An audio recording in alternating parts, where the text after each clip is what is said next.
Nous sommes ici au mémorial des martyrs de la déportation du square l'Île-de-France Paris 4e pour commémorer la journée nationale du souvenir des victimes et des héros de la déportation en ce dimanche matin 24 avril.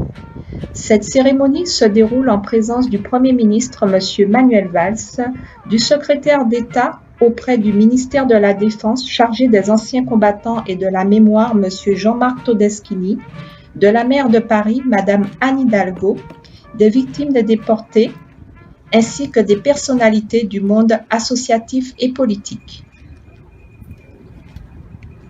Malgré un temps pluvieux, les invités sont venus nombreux afin d'honorer la mémoire des victimes et des héros de la déportation. Actuellement, nous attendons la venue du Premier ministre, M. Manuel Valls, qui ne devrait pas tarder.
Remise de décoration à 3 déportés résistants par M. le Premier ministre.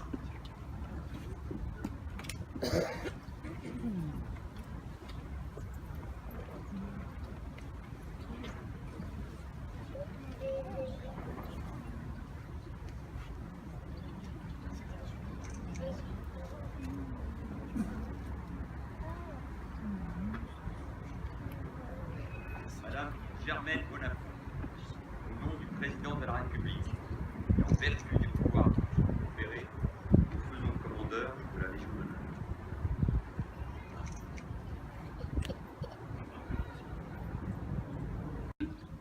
Nous nous souvenons de celles et ceux qui furent arrêtés, emportés, simplement pour ce qu'ils étaient, pour ce en quoi ils croyaient, ou parce qu'ils résistaient. Partout en France, il y a des cérémonies officielles. Et cet après-midi, Jean-Marc Todeschini, secrétaire d'État chargé des anciens combattants, présidera à son tour, au nom du gouvernement, la cérémonie du mémorial de la Shoah, à quelques pas d'ici. Ces moments d'émotion, celui que nous venons de vivre, sont des temps de recueillement et de rassemblement. Nous connaissons tous ces débats, 1000 fois ressassés sur ce qui fait une nation. Nous les avons particulièrement éprouvés au cours de ces derniers mois. Nous tous, parce que nous avons été attaqués, parce que des vies ont été sauvagement emportées, avons redécouvert cet attachement à ce qui nous unit et à ce qui nous fait avancer ensemble. Une nation, ce n'est pas l'acceptation passive de je ne sais quel déterminisme. C'est l'adhésion volontaire à une histoire, à un héritage, à un projet. C'est aussi le partage des mêmes souffrances. Elles sont nos souffrances à tous, pas celles d'un groupe ou d'une communauté. Non, ce sont les souffrances de tout un peuple, une partie de ces souffrances sont ici, devant nous, dans ce mémorial.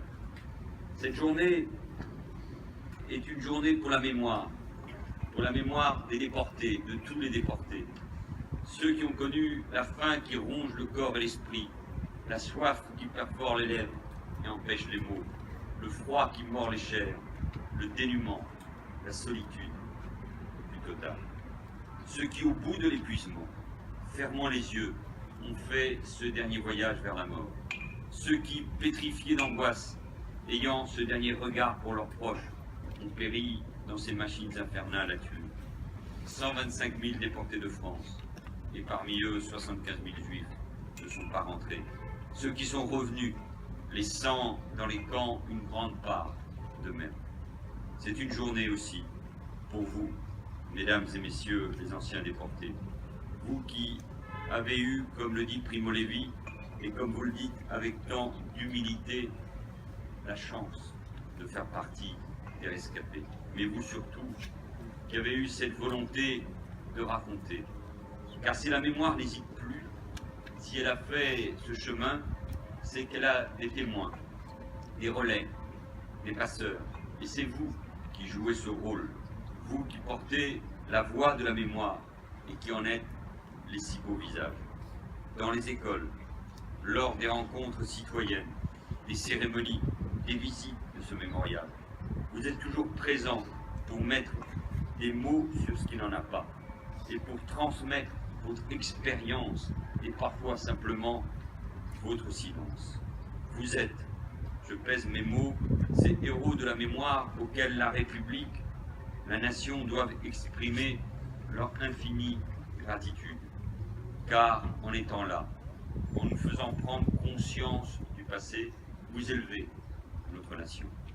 Cette gratitude infinie, nous venons de vous l'exprimer avec combien d'émotions, chère Germaine Bonafont, cher Roger Bordage et Raphaël Israël. La rencontre que nous avons eue il y a quelques instants également avec mesdames Fleury et Chombard de l'Aube restera et resteront pour nous un moment à part de ceux qui marquent forcément une existence. Je veux saluer également le travail des associations, des fédérations, des fondations qui œuvrent chaque jour contre l'oubli. La mémoire a ses journées, ces moments particuliers. Elle a ses témoins, ses héros. Elle a aussi ses lieux. Ce sont d'abord les lieux de l'horreur. En France, ce furent ces camps de transit ou d'internement. Drancy, Urs, Pithiviers, Baudelaire-Roland, Royeux, Rivesaltes et le Struthof en Alsace.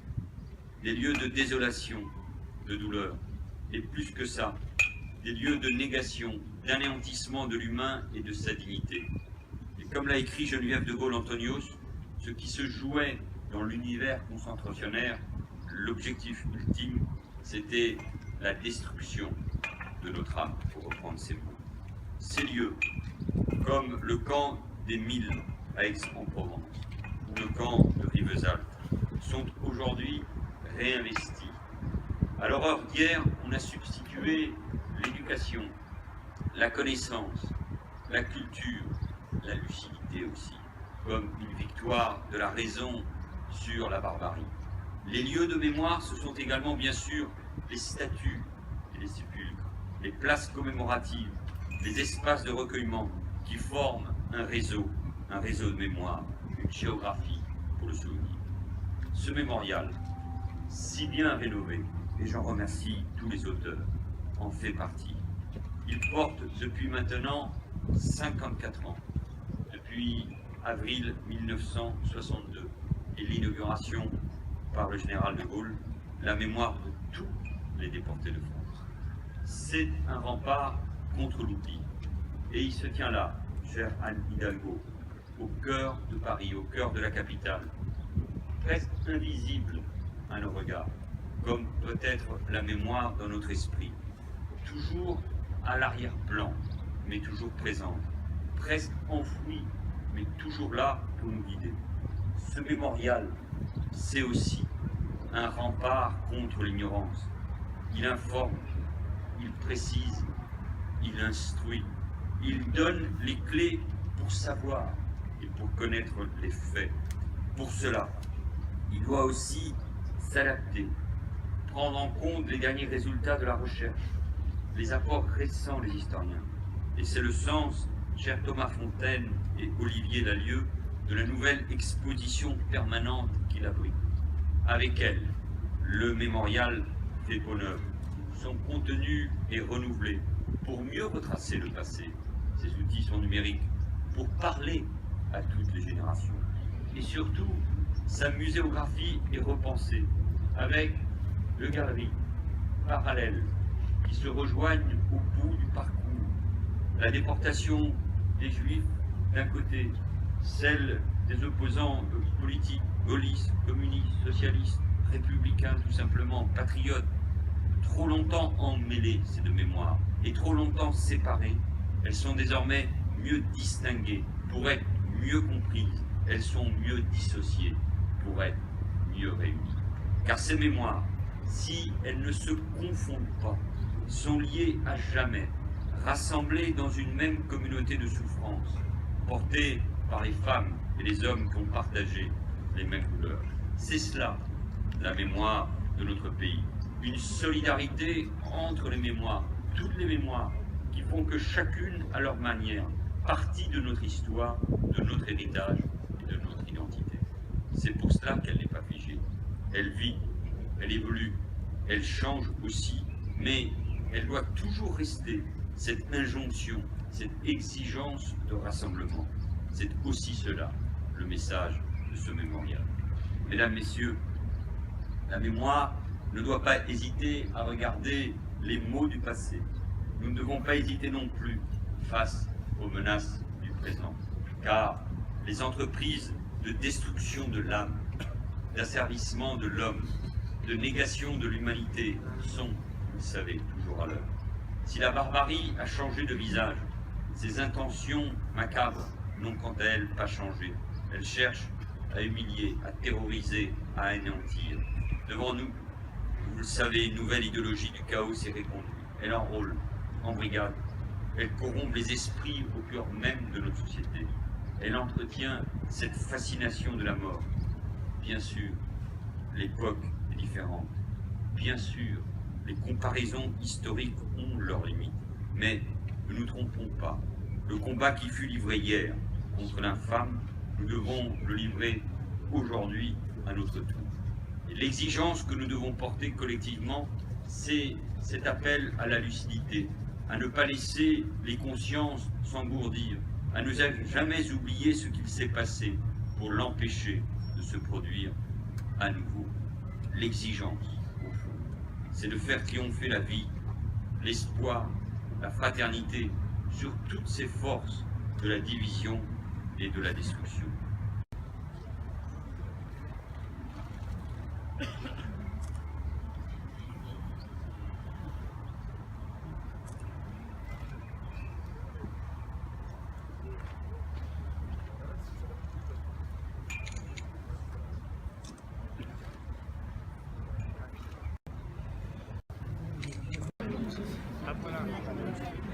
Je suis très honoré d'avoir pu assister à cette magnifique commémoration de la journée du souvenir des héros et des victimes de la déportation. En tant que descendants, nous sommes investis d'un devoir de mémoire, et nous devons assurer la transmission de la mémoire, en quelque sorte assurer le relais de mémoire. Le Premier ministre a dit des mots extrêmement précis en termes de mémoire de la résistance, et donc la résistance a été un élément déterminant dans l'histoire de notre pays. Un petit mot donc pour cette cérémonie, et c'est une cérémonie importante à laquelle moi je viens tous les ans, parce que c'est l'occasion de retrouver tous ceux qui portent la mémoire et de communier à quelque chose avec eux.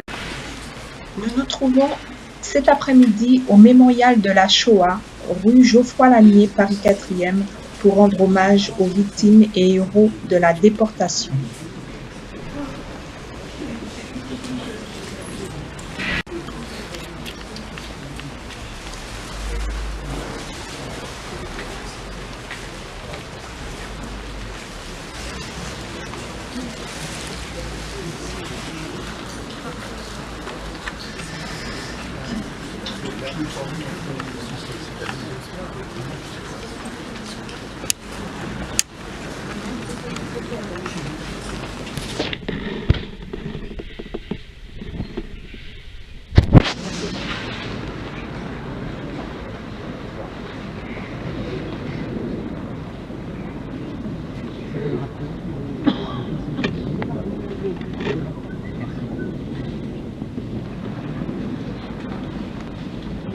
Dépôt de gerbe par Madame Anne Hidalgo, maire de Paris.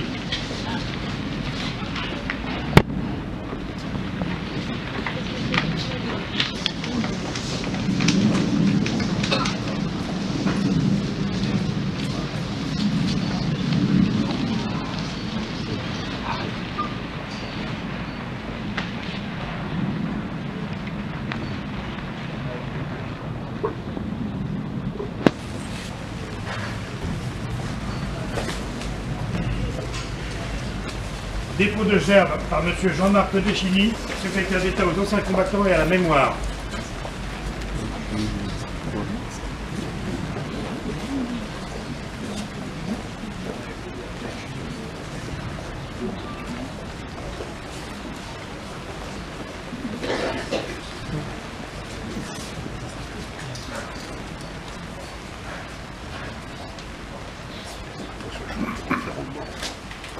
Homo!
Esther Senot, je suis une ancienne déportée d'Auschwitz-Birkenau.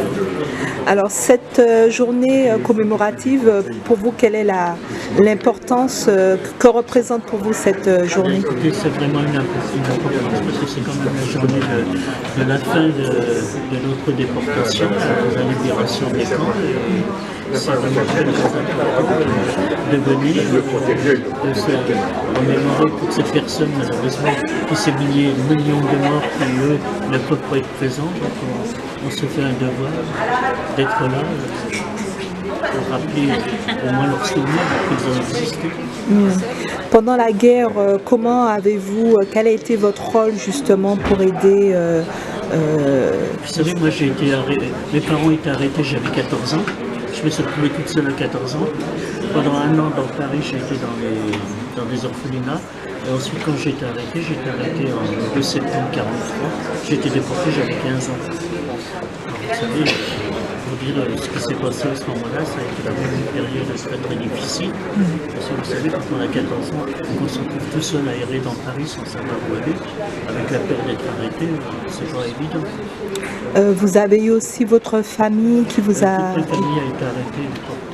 J'ai eu un frère qui a été déporté du camp de Pithiviers en juin 1942, il a été arrêté en 1941. Et pendant la rafle de Belgique, il y a eu mes parents, un petit frère de 11 ans. Ensuite, j'avais une sœur qui avait un an plus que moi qui a été arrêtée en février 1943. Et puis moi en septembre 1943. Et comment vous avez pu justement surmonter cette douleur, Vous savez, c'est une question de survie. Vous savez, quand vous êtes vivant, vous espérez que vous allez passer au fond. Vous savez, c'est difficile à vivre, on n'a pas de bon choix. Je vous remercie, madame. Merci.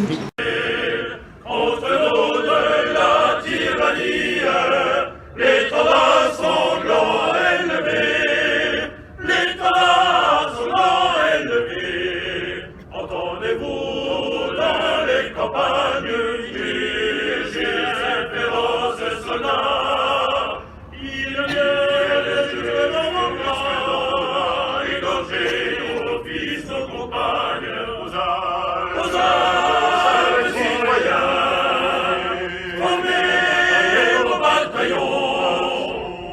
chant.